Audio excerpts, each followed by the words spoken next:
Hello students, I am doctor Raju Sharma. आज हम अध्ययन करेंगे शुष्क क्षेत्रीय कृषि का।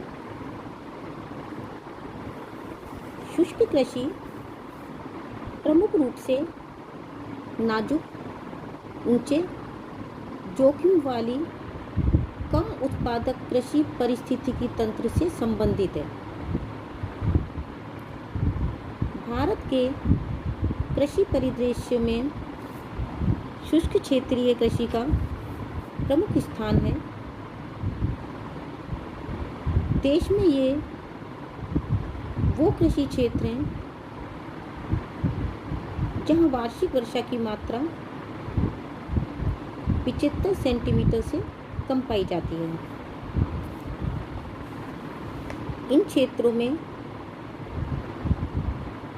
वर्षा कम और अनिश्चित पाई जाती है, जिसके कारण ये क्षेत्र अक्सर सूखे की चपेट में आते रहते हैं। शुष्क क्षेत्रीय कृषि और वर्षा आधारित कृषि में वर्षा की मात्रा के आधार पर अंतर किया जाता है। वर्षा आधारित कृषि क्षेत्रों में वर्षा की मात्रा 75 सेंटीमीटर से अधिक पाई जाती है, जिससे वर्षा ऋतु में यहाँ जल की मात्रा फसलों की आवश्यकता से अधिक रहती है। इस जल के संग्रह से भूमिगत जल की संपूर्ति या शुष्क काल में सिंचाई में मदद मिलती है। यहाँ सूखे की संभावना भी कम पाई जाती है। शुष्क क्षेत्रीय कृषि की कुछ समस्याएं भी हैं, जैसे यहाँ वर्षा कम और अनिश्चित होती है, जिससे सूखे की अधिक संभावना पाई जाती है।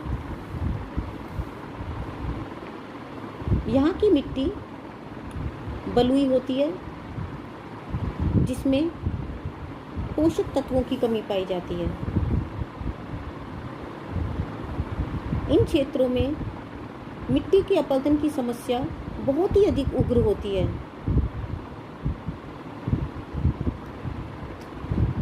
शुष्क क्षेत्रों की फसलों के उगाने का समय काफ़ी लंबा होता है।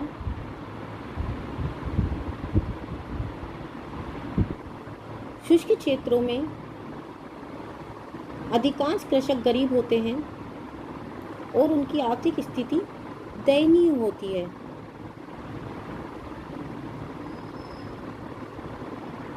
यह उन्हें मूल संसाधनों जैसे निवेशों और ऋण आदि की सुविधाओं के न मिलने के कारण भी है।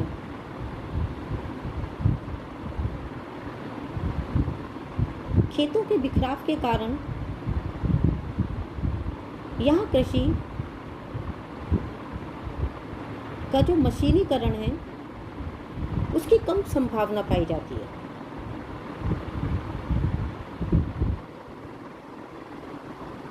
यहाँ कृषि संबंधी मौलिक सुविधाओं की कमी पाई जाती है, जैसे बाजार और परिवहन आदि के अभाव में कृषि उत्पादों का समुचित मूल्य नहीं मिल पाता।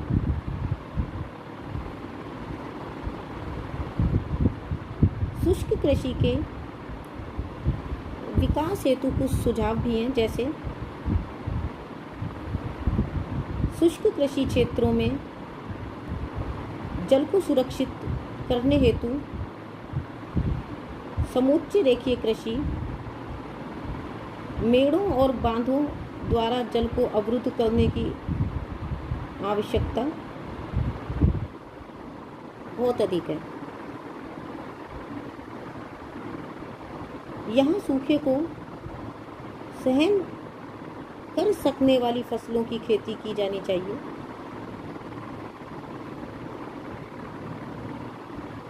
भूमि के कटाव को रोकने और मिट्टी की नमी को बनाए रखने के लिए पुष्टे बांधने, समोच्च रेखीय जुताई आदि पर ध्यान दिया जाना चाहिए। सिंचाई की सुविधा रहित भागों में वर्षा जल की अधिकतम मात्रा को तालाबों, गड्ढों, भूमि अवरोधकों और भौम जल के रूप में संग्रहित करना चाहिए ताकि इसका उपयोग सूखे के समय किया जा सके। मानसूनी वर्षा के समय हर मास 4 बार खेत को जोतना, पौधों का दूर दूर रोपण और मिली जुली फसलों का बोना लाभदायक सिद्ध हो सकता है। इन क्षेत्रों में वैकल्पिक फसल के रूप में शीघ्र एवं देर में पकने वाली वर्षा के अनुरूप अलग अलग किस्म की फसलों के बोने की व्यवस्था की जानी चाहिए। इन क्षेत्रों में फसलों की बुवाई का समय वर्षा की मात्रा एवं आगमन के अनुसार निश्चित करना चाहिए। धान जैसी फसल को तालाबों के जलग्रहण क्षेत्रों के निचले भागों तक ही सीमित रखना चाहिए। वर्षा की कमी वाले भागों में सूरजमुखी, तोरिया, सरसों जैसी फसलों का उत्पादन लाभदायक हो सकता है। कपास का उत्पादन उन्हीं भागों में करना चाहिए जहां वर्षा अपेक्षाकृत अधिक निश्चित हो।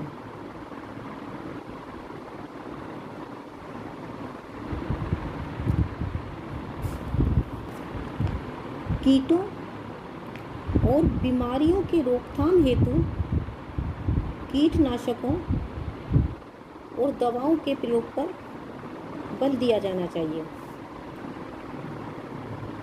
शुष्क कृषि के विकास हेतु कई सरकारी प्रयास भी किए जाते रहे हैं,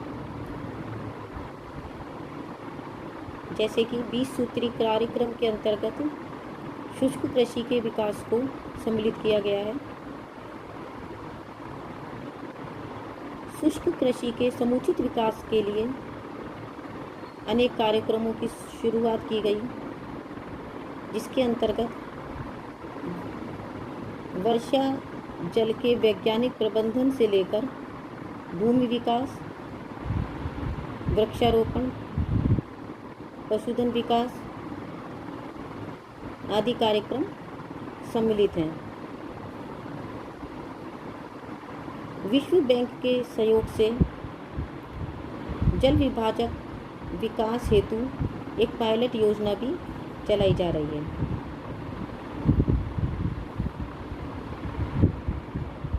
शुष्क कृषि के अंतर्गत कर्नाटक के वृष्टि छाया क्षेत्रों में कम आर्द्रता वाली फसलों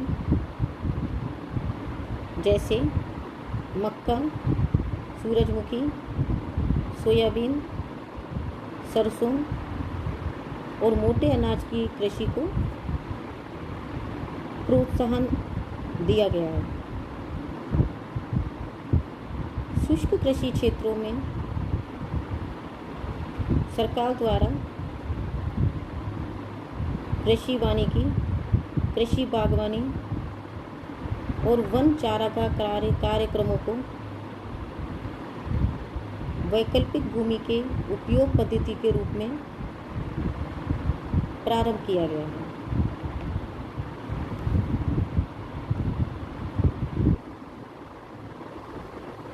तो बच्चों, आज हमने शुष्क कृषि के विषय में अध्ययन किया।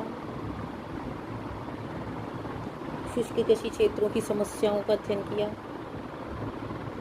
और शुष्क कृषि क्षेत्र का विकास किस प्रकार से हो सकता है और सरकारी प्रयास क्या क्या हैं, इनका अध्ययन किया। आज के लिए बस इतना ही। Thank you.